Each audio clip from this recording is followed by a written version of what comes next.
ഇത് കോൺഗ്രസിന്റെ പ്രകടന പത്രികയിൽ ഉണ്ടായിരുന്ന കാര്യം. ഈ ഇലക്ഷൻ പ്രചരണത്തിന്റെ സമയത്ത് ശ്രീ കെ.സി. വേണുഗോപാൽ എം.പിയും അതുപോലെ പാലക്കാട് നിന്നും വിജയിച്ചിട്ടുള്ള ശ്രീ രമേശ് പിഷാരടി അടക്കമുള്ള ആളുകൾ KSRTC ബസ്സിൽ കയറി അവിടെയുള്ള സ്ത്രീകൾക്ക് കൊടുത്ത വാക്കാണ് 15-ാം തീയതി മുതൽ സൗജന്യ യാത്ര എന്നുള്ളത്. ഇവിടെ സത്യപ്രതിജ്ഞ ചെയ്തില്ല എന്ന് പറയുമ്പോൾ അത് ആരുടെ ഫോൾട്ടാണ് എന്നാണ് ഞങ്ങൾക്ക് എന്റെ പൊന്നു സുഹൃത്തുക്കളെ, നാറിയ സമരം, ചെറ്റ പരിപാടി എന്നല്ല, ഇതിന് വേറൊരു തരത്തിലും പറയാൻ സാധിക്കില്ല. ശരിക്കും നോക്കൂ, 5 ഗ്യാരണ്ടി VD സതീശൻ പ്രഖ്യാപിച്ചിട്ടുണ്ട്. ശരിയാണ്, 100% ശരിയാണ്. 5 ഗ്യാരണ്ടി പ്രഖ്യാപിച്ചിട്ടുണ്ട്. ആ ഗ്യാരണ്ടിയിൽ സ്ത്രീകൾ സന്തോഷത്തോട് കൂടിയിട്ട് ഏറ്റെടുക്കുന്ന ഏറ്റവും പ്രധാനപ്പെട്ട ഗ്യാരണ്ടി എന്ന് പറയുന്നത് KSRTCയിൽ ഫ്രീ യാത്ര എന്നാണ്. അന്ന് പറഞ്ഞത് റിസൾട്ട് കഴിഞ്ഞാൽ 15-ാം തീയതി മുതൽ സ്ത്രീകൾക്ക് ഫ്രീ ആയിട്ട് കേരളത്തിലെ KSRTCയിൽ സഞ്ചരിക്കാൻ സാധിക്കുമെന്നാണ് VD സതീശനും രമേശ് പിഷാരടിയും KC വേണുഗോപാൽ അടക്കമുള്ള കോൺഗ്രസ് നേതൃത്വം അന്ന് ജനങ്ങളോട് പറഞ്ഞത് 15-ാം തീയതി മുതൽ ആളുകൾക്ക് സഞ്ചരിക്കാൻ സാധിക്കും. ഇന്നാണ് ആ 15-ാം തീയതി. ഇന്ന് രാവിലെ നമ്മുടെ BJPയുടെ സ്ത്രീ സംഘടന, അങ്ങനെ പറയുന്നുള്ളൂ, ആ പേര് പറഞ്ഞ ആളുകൾക്ക് അധികം, എന്തായാലും BJPയുടെ സ്ത്രീ സംഘടനകളെ ആളുകൾ മുഴുവൻ KSRTC ബസ്സിൽ കയറുന്നു. ഇന്നു മുതൽ ഞങ്ങൾക്ക് ഫ്രീ യാത്ര വേണമെന്ന് വാശി പിടിക്കുന്നു, സമരം ചെയ്യുന്നു. ഇതുകൊണ്ട് എന്തുണ്ടായി എന്നാണ് ഞാൻ ചോദിക്കുന്നത്. നോക്കൂ, പൊതുജനങ്ങളെ സംബന്ധിച്ചിടത്തോളം ഏപ്രിൽ മാസത്തിൽ തുടക്കത്തിൽ തന്നെ നമ്മുടെ ഇലക്ഷൻ പിന്നിട്ടതാണ്. ഒരു മാസം കഴിഞ്ഞിട്ടാണ് നമ്മുടെ റിസൾട്ട് വരുന്നത്. ഈ സർക്കാർ അധികാരമേൽക്കാതെ അങ്ങനെ ഒരു നയപരമായ തീരുമാനം എടുക്കാൻ പറ്റുമോ? പറ്റില്ല, അത് ഞങ്ങൾക്കറിയാം. മെയ് 4-ാം തീയതി കണ്ടില്ലേ, എല്ലാ പരിപാടിയും അറിയാം, പക്ഷെ നടത്തിക്കൂടുന്ന ചെറ്റത്തരം മാത്രം. നോക്കൂ, ഗവൺമെന്റ് കയറിയിട്ട് നയപരമായ തീരുമാനം എടുക്കണം. അവർക്ക് എന്തായാലും മുഖ്യമന്ത്രി തീരുമാനിക്കാൻ താമസം ഏർപ്പെട്ടു. അതിനെല്ലാവരും നമ്മളെല്ലാവരും അവരെ അസ്സലായിട്ട് ട്രോളിയിട്ടുള്ളതാണ്. അസ്സലായിട്ട് അവരെ സമൂഹ മാധ്യമങ്ങളൊക്കെ അസ്സലായിട്ട് അവരെ പരിഹസിച്ചിട്ടുള്ളതാണ്. മുഖ്യമന്ത്രി തിരഞ്ഞെടുക്കാൻ അത്രയേറെ അവർ കഷ്ടപ്പെട്ടിട്ടുണ്ട്. എന്തായാലും അവസാനം മുഖ്യമന്ത്രി അയക്കുന്നു. ഇനി നമ്മൾ സാവകാശം കൊടുത്തേക്കോ, 15 ദിവസം, അറ്റ്ലീസ്റ്റ് റിസൾട്ട് വന്നിട്ട് ഒരു 10-15 ദിവസം എന്നൊക്കെ വയ്ക്കാം. ഇനി ഇവർ അധികാരത്തിൽ കയറട്ടെ. വേണമെങ്കിൽ ഈ സമരം ഒന്നുകൂടി ഭംഗിയുള്ളതാകുമായിരുന്നു. എപ്പോഴാണ് ഇവർ അധികാരത്തിൽ കയറി ആദ്യത്തെ ക്യാബിനറ്റ് കൂടിയതിന് ശേഷമാണ് ആ ക്യാബിനറ്റിൽ ഈ പദ്ധതികളൊന്നും പ്രഖ്യാപിച്ചിട്ടില്ല എന്ന് വിചാരിക്കുക. എന്നിട്ടാണ് ഇങ്ങനത്തെ ഒരു സമരം നടത്തുന്നതെങ്കിൽ വളരെ മാന്യമാകുമായിരുന്നു. പക്ഷെ ഇതല്ല, ഇത് ചില ആൾക്കാരെ കഞ്ഞുകൂടി മുട്ടിക്കുന്ന പോലെ. ഇന്ന് തന്നെ ആ KSRTC ബസ്സിൽ ഇവർ കയറി KSRTC ബസ്സിലെ ഒരു കണ്ടക്ടർക്ക് എത്ര രൂപയുടെ നഷ്ടമാണ് ഉണ്ടായെന്ന് ആലോചിച്ച് നോക്കിയേ. എത്ര 1000 രൂപയുടെ നഷ്ടമായിരിക്കും അവർക്ക് ഉണ്ടായിരിക്കുക. ഇതെന്താ മനസ്സിലാക്കാത്തത്? അപ്പൊ ഇവിടെ BJPയോടൊപ്പം കോൺഗ്രസിനൊപ്പം എങ്ങനെയാണ് BJPക്ക് വളരാൻ സാധിക്കുക എന്നതാണ് ഈ വീഡിയോയിൽ ഞാൻ കൃത്യമായിട്ട് പറയുന്നു. തീർച്ചയായിട്ടും കോൺഗ്രസിനൊപ്പം BJP ഈ കേരളത്തിൽ വളരുമെന്നുള്ള കാര്യത്തിൽ ഒരു സംശയവും വേണ്ട. തീർച്ചയായിട്ടും വളരും. അതിനുള്ള എല്ലാ മരുന്നുകളും കോൺഗ്രസ് തന്നെ അവർക്ക് ഇട്ടുകൊടുക്കും. കോൺഗ്രസ് സംസ്ഥാനത്താണ് ഏറ്റവും കൂടുതൽ BJP വളർന്ന് വലുതായിട്ടുള്ളത് എന്നുള്ളൊരു യാഥാർത്ഥ്യം മനസ്സിലാക്കുക.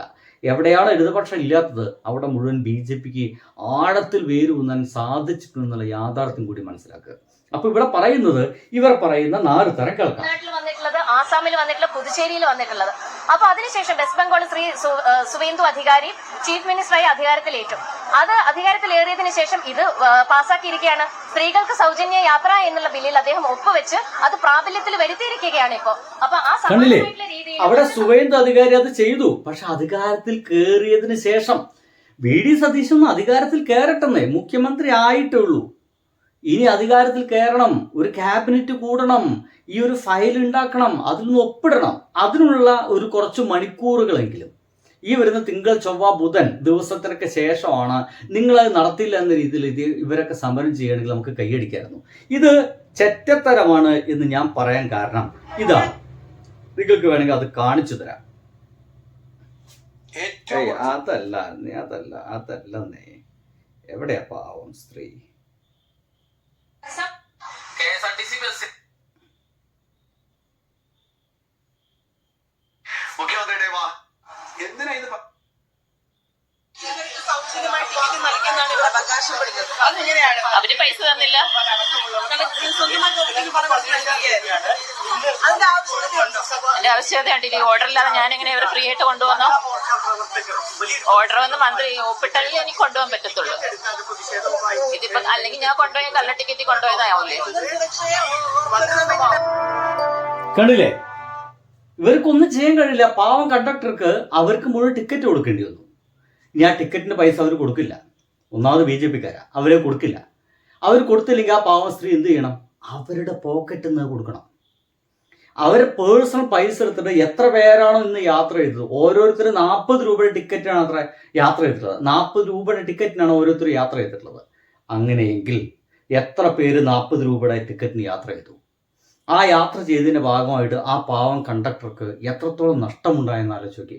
എനിക്ക് തോന്നുന്നത് ആ കണ്ടക്ടറുടെ നഷ്ടം KSRTC നികത്തണം എന്നുള്ളതാണ്. കാരണം അവരിതിൽ ഒട്ടും ഭാഗമാക്കല്ല, അവർക്കൊന്നും ചെയ്യാൻ കഴിയില്ല.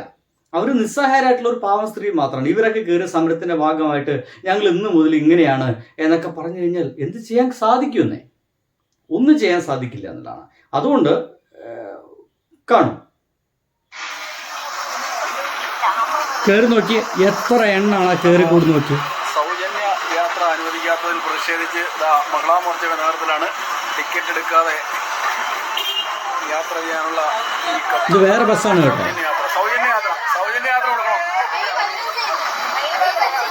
മെയ് 15-ാം തീയതി സൗജന്യ യാത്ര നടപ്പിലാക്കാത്തതിൽ പ്രതിഷേധിച്ച് മഹിളാ മോർച്ച ബസ്സിൽ സൗജന്യ യാത്ര പ്രതിഷേധിച്ചു. ഇതിന്റെ ഒരു വലിയ ഇഷ്യൂ എന്താണെന്ന് മനസ്സിലായോ? സമയബന്ധിതമായിട്ട് സർക്കാർ ഉണ്ടാക്കാത്തതിന്റെ പ്രശ്നം. അതുകൂടി നമ്മൾ പറഞ്ഞു വെക്കൂ. കോൺഗ്രസ്സുകാർ സമയബന്ധിതമായിട്ട് ഈ ഒരു അധികാരത്തിന് വേണ്ടിയിട്ടുള്ള നാറിയ വടംവലികളും ഈ അധികാരത്തിന് അപ്പകഷ്ടത്തിന് വേണ്ടിയിട്ടുള്ള നായക്കളെ പോലുള്ള കടിപിടി കൂടുതലും ഇല്ലായിരുന്നുവെങ്കിൽ ഇതിന് തീരുമാനമെടുക്കാമായിരുന്നു. SSLC വിജയം പ്രഖ്യാപിക്കേണ്ട ദിവസമായിരുന്നു ഇന്ന്, പ്രഖ്യാപിക്കാമായിരുന്നു. അവസാനം മുഖ്യമന്ത്രി ഇല്ലാതെ, വിദ്യാഭ്യാസ മന്ത്രി ഇല്ലാതെ അത് പ്രഖ്യാപിച്ചു. അല്ലെങ്കിൽ ഇങ്ങനെയൊക്കെ തന്നെ നടക്കാറുള്ളത്. ഈ അടുത്ത കാലത്താണ് അതൊക്കെ രാഷ്ട്രീയപരമായത്, കെടുക്കട്ടെ. പക്ഷേ അതൊന്നും നടക്കാൻ ഇവർക്ക് സാധിക്കാത്തത് എന്തുകൊണ്ടെന്ന് വെച്ച് കഴിഞ്ഞാൽ ഇതാണ് പ്രശ്നം. ഇനി എന്തായാലും തിങ്കളാഴ്ചയ്ക്ക് ശേഷം ഇതിനൊരു തീരുമാനമായിട്ടില്ലെങ്കിൽ തിങ്കളാഴ്ച ശേഷം ഒരുപക്ഷെ അധികാരം കയറിയ ശേഷം ഇതിനേക്കാൾ ശക്തമായിട്ട് ആയിരിക്കും സമരം, ഒരു സംശയം വേണ്ട.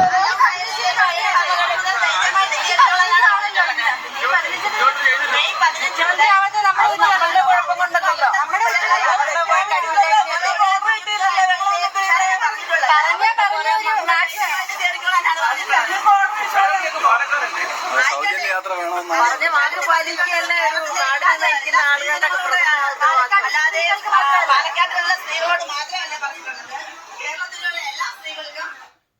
അല്ലേ ഇവര് പറഞ്ഞ വാക്ക് പാലിക്കണ്ടെന്ന്. ഈ പറയുന്ന മഹിളാ മോർച്ചക്കാര് ഈ സഞ്ചരിച്ചുകൊണ്ടിരിക്കുന്ന വാഹനത്തിന് പെട്രോളിന്റെ വില വർദ്ധിച്ചിട്ടുണ്ട്.